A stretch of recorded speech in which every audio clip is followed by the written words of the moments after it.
Anak ini lahir dengan keajaiban. Baru beberapa jam dilahirkan, ketika mau masuk mobil di bangku sama neneknya, anak ini berkata, "Assalamualaikum warahmatullahi wabarakatuh." Hah? Anda sih biasa dibakadalik? Di budak orang bisa salam. Bayi itu kemudian berkata, "Ana rajulun alladhi sayaktuluhu dajjal, fala yusallitu ahadan ba'di." Aku adalah pemuda yang akan dibunuh Dajjal. Setelah aku tidak ada lagi yang akan dibunuh Dajjal. Ini terjadi tahun 2004. Kalau 2024 pemuda ini dibunuh, berarti usianya 20 tahun. Betul, itu usia pemuda. Dan diyakini oleh para ahli hadis, dia akan belajar ilmu hadis di Madinah. Makanya ada di Madinah. Padahal dia lahir di Gajah City. Nah, yang kedua adalah Imam Mahdi. Imam Mahdi ini akan muncul ketika terjadi banjir darah di Tanah Suci Mekah. 2018 kemarin ada terjadi banjir darah pas di Rukun Hajar Aswad.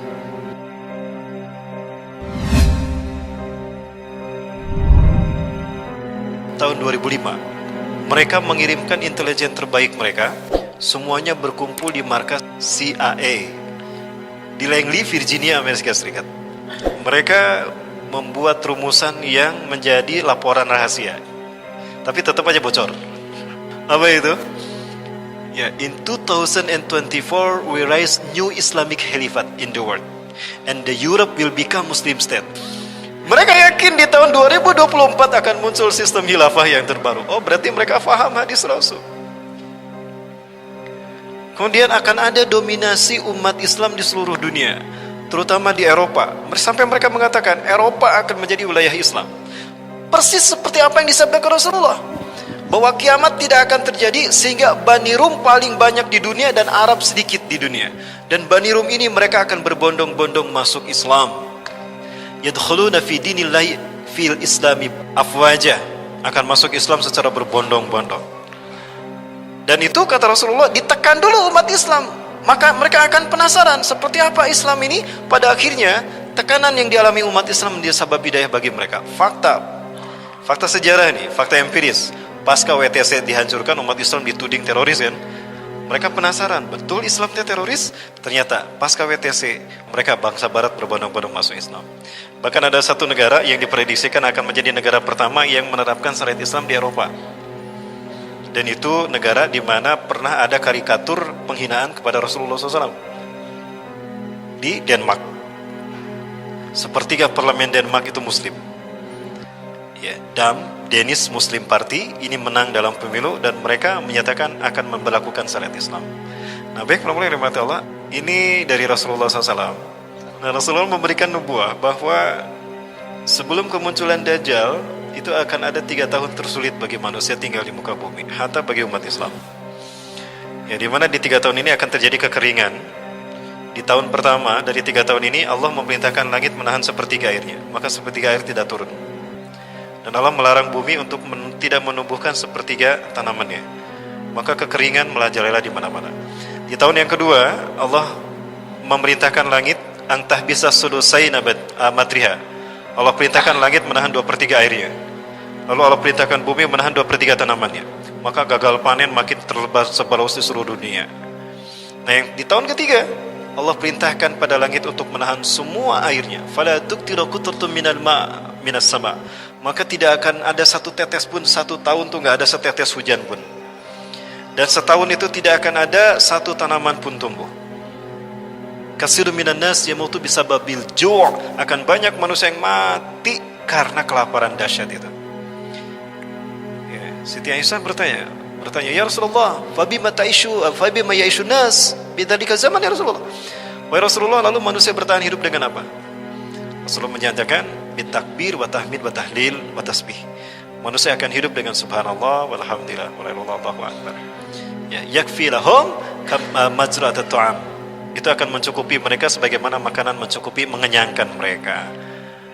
Tapi artinya bukan memang dengan tasbih itu kita kenyang. Tapi Allah menurunkan berkah di mana mereka bertasbih, bertakbir, bertahmid dan tahlil. Malaikat Allah turunkan untuk melindungi mereka. Itu kata Rasulullah. Nah, para sekalian, itu 3 tahun. Di tahun ketiga itulah Dajjal muncul. Dajjal akan datang pada suatu kaum, berkata pada kaum tadi, "Matabguna min rabbikum?" Apa yang kalian minta dari Tuhan kalian? Kaum itu berkata, "Katsirun minna yamutuna bisababil ju'. Law tastati an ta'ti alaina ta'aman nasjudu laka rabban lana." banyak dari kami meninggal karena kelaparan. Jika Anda bisa memberikan makanan pada kami, kami akan sujud menyembah Anda sebagai Tuhan. Maka Dajjal berkata pada mereka, mana pundi-pundi makanan kalian? Maka mereka mengeluarkan pundi-pundi makanannya. Dajjal menggerakkan tangannya di atas pundi-pundi itu, lalu mereka penuh dengan makanan. Maka sujudlah mereka kepada Dajjal, dan paling banyak itu adalah kaum wanita. Lalu datang Dajjal kepada kaum yang kekeringan. Mereka berkata kepada Dajjal, kami menginginkan agar Tuhan menurunkan hujan pada kami. Kata Dajjal, jika aku bisa menurunkan hujan, apa yang ingin kalian berikan padaku? Kami akan sujud menyembah engkau sebagai Tuhan. Maka Dajjal mengangkat kedua tangannya, awannya dihalau, hitam awan di atas kaum itu. Lalu katakan Dajjal kepada awan tadi, Anzil ya sama' kulla matraki indak. Hai langit, turunkan semua airmu. Deras hujan mencurahkan. Sujudlah mereka kepada Dajjal, kebanyakan kaum wanita. Lalu Dajjal datang pada kaum yang beriman, dan Dajjal tidak mendapatkan apapun dari kaum beriman, karena mereka tahu itu Dajjal. Dan kaum beriman berlindung dari Dajjal. Maka Dajjal marah dan menjadikan negara mereka kering luar biasa. Lalu Dajjal pergi meninggalkan kaum beriman tadi. Dari jauh Dajjal menggerak-gerakkan tangannya, maka keluar segala sesuatu yang ada di bumi. Nah, itu kata Rasulullah 3 tahun sebelum kemunculan Dajjal. Karena di fase yang kelima Dajjal sudah mati. Jadi kalau fase yang kelima dimulai 2024, berarti Dajjal mati tahun 2024. Para sekalian yang dirahmati Allah, kalau tadi, nah itu hadis tadi saya dapatkan di dalam kitab yang sama dari Sauban. Nah sekarang ini pernah saya sampaikan juga di sini. Sekarang hadis dari BMKG, Badan Meteorologi, Klimatologi dan Geofisika. Di interval 2019 sampai 2022 akan ada badai El Nino yang akan membawa hawa kering, di mana di interval tadi akan ada 3 tahun kemarau panjang. Nah, berarti secara ilmiah dan secara nakli ini bisa dibuktikan. Berarti tidak lama lagi. Kalau menurut BMKG lebih cepat, tahun depan dimulai. Nah, di saat itulah justru Islam akan zahir. Islam akan zahir. Ya. Di mana Islam akan zahir, akan munculnya orang-orang pilihan Allah, aktor-aktor yang akan Allah munculkan. Yang pertama, Allah akan munculkan seorang pemuda yang akan mati di tangan Dajjal. Pemuda ini adalah pemuda terbaik imannya di muka bumi. Tidak ada yang lebih hebat imannya ketimbang pemuda ini. Ya. Ketika Dajjal datang, kata Rasulullah, saya tidak Dajjal ilal Madinah. Dajjal akan datang ke Madinah. Wa huwa mani'un min duhuliha. Tapi Dajjal terhalang memasuki Madinah. Fa inna likulli babin bawabatil Madinah lahu malakan. Karena setiap pintu gerbang dari Madinah ini dijaga oleh 2 malaikat. Bisihamihim, dengan panah mereka. Rasulullah menyebutnya dengan panah, bukan dengan AK-47. Jadi yang harus kita latih panah, bukan AK-47 ya. Nah, setiap Dajjal mau masuk dipanah dia. Dajjal takut, maka dia keluar, tinggal di bukit Jabal Habsi. Di saat itulah keluar pemuda tadi. Pemuda ini datang menghadap Dajjal. Orang sembunyi karena takut kepada Dajjal, justru dia datang menghadap Dajjal. Ya gulam, hal tatakid ana rabbuk? Dia ni rabbuka, hei pemuda, kamu yakin gak aku Tuhan kamu? La araftu li annaka Dajjal kama qala Rasulullah SAW. Yang aku tahu kamu Dajjal sebagaimana sabda Rasulullah. Dajjal marah. Pegang dia, digergaji dari kepala sampai ujung kaki. Lalu Dajjal berkata di tengah-tengah tubuh pemuda ini, jika aku hidupkan kembali dia, apakah kalian mengakui aku Tuhanku? Apa kalian masih ragu aku Tuhan kalian? Tidak. Dajjal menyatukan tubuh pemuda ini dan bertanya lagi setelah dihidupkan, ya gulam, majita tartabun aliyani rabbuka? Hai kamu masih ragu kalau aku Tuhan kamu? Bahkan aku makin yakin kamu tidak Dajjal. Dibunuhlah pemuda ini, dan tidak ada lagi orang yang dibunuh setelah pemuda ini oleh Dajjal. Itulah pemuda yang terbaik imannya di muka bumi. Hari ini pemuda itu sudah ada. Usianya 14 tahun. Tahun 2004 lahir pemuda ini di Gaza, dan ini keyakinan Syekh Nazi Royan. Makanya Gaza dibantai tahun 2008 sampai 2009, Desember sampai Januari 2009 itu dibantai 700 anak-anak laki-laki, anak-anak mati karena Israel mencari anak ini. Anak ini lahir dengan keajaiban. Baru beberapa jam dilahirkan, ketika mau masuk mobil dipangku sama neneknya, anak ini berkata, Assalamualaikum warahmatullahi wabarakatuh. Hah? Anda sih biasa dibakadalik? Di budak orok bisa salam. Bayi itu kemudian berkata, Ana rajulun alladhi sayaktuluhu Dajjal, fala yusallitu ahadan ba'di. Aku adalah pemuda yang akan dibunuh Dajjal. Setelah aku tidak ada lagi yang akan dibunuh Dajjal. Ini terjadi tahun 2004. Kalau 2024 pemuda ini dibunuh berarti usianya 20 tahun. Betul, itu usia pemuda. Dan diyakini oleh para ahli hadis, dia akan belajar ilmu hadis di Madinah. Makanya ada di Madinah. Padahal dia lahir di Gajah City. Nah, yang kedua adalah Imam Mahdi.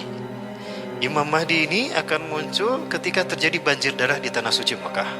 2018 kemarin ada terjadi banjir darah pas di Rukun Hajar Aswad. Ada orang yang loncat kan? Loncat dan darahnya tuh tersimbah di sana. Dan itu ada di Rukun Hajar Aswad. Ada orang yang iseng-isengan melihat Ka'bah itu kan ada 4 sudut. Ada 4 sudut Ka'bah. Ini Rukun Yamani, disebut Rukun Yamani karena menghadap ke Yaman. Ini Rukun Syami karena menghadap ke Syam, Palestina, Suriah, Jordan, dan Lebanon. Yang ini Rukun Iraki karena menghadap ke Irak. Yang ini Rukun Aswadi karena ada Hajar Aswad di sini. Pertanyaannya ini mengarah ke mana? Di sini ada banjir darah di situ. Ternyata rukun ini menghadap ke Indonesia. Semua negara yang ditunjuk oleh rukun ini sudah dikuasai oleh Eropa. Dan ini hadis Rasulullah. Wailun lil Arabi min syarrin qad iqtaraba. La ilaha illallah. Celakalah bangsa Arab karena keburukan yang telah mendekat pada mereka. Irak bangsa Arab, Syam bangsa Arab, Yaman bangsa Arab, Indonesia Nusantara. Semua negara yang ditunjuk oleh sudut Ka'bah ini sudah hancur. Tinggal Indonesia. Apakah ini isyarat akan ada peluang kebangkitan Islam dari Indonesia? Itu yang dikatakan oleh 5 ulama besar. Di momentum hijrah ini, kata Rasulullah, akan ada hijrah kembali. Satakunu hijratun ba'da hijratin. Akan terjadi hijrah sesudah hijrah. Wa khairu ahli al-ardi yawmaidin alladina yuhajiruna ila biladi hijrati Ibrahim. Sebaik-baik manusia di muka bumi di fase itu adalah mereka yang hijrah ke bumi hijrahnya Ibrahim, Palestina dan Suriah. Para sahabat bertanya, alisa fihi muslimun ya Rasulullah? Apakah tidak ada orang Islam di tengah-tengah mereka? Oh, banyak orang Islam saat itu. Lakinna imanuhum la yujawiju hanajirahum. Iman mereka tidak sampai ke tenggorokan. Jadi imannya cuma di casing aja. Banyak yang hijrah tapi salah hijrah. Banyak yang hijrah tapi cuma casingnya aja, isinya belum hijrah. Nah, banyak umat Islam di sana. Dan mengerikannya, yang paling mengerikan kata Rasulullah, wa asyaru minhum al-ulama. Yang paling buruk dari mereka adalah ulama. U-nya agak lama untuk membedakan dengan ulama yang asli, yang Quran Sunnah. Allahu Akbar. Sekarang sudah bermunculan, artinya kita berada di fase kebangkitan Islam. Demi Allah, dalam hitungan sejarah, detik-detik kebangkitan Islam tidak lama lagi. Dan itu artinya kita akan menyaksikan khilafah tegak kembali. Ini betul-betul dahsyat. Akan muncul fase yang terindah sebelum hari kiamat. Pertanyaannya, di mana posisi kita saat itu? Tentukan dari sekarang.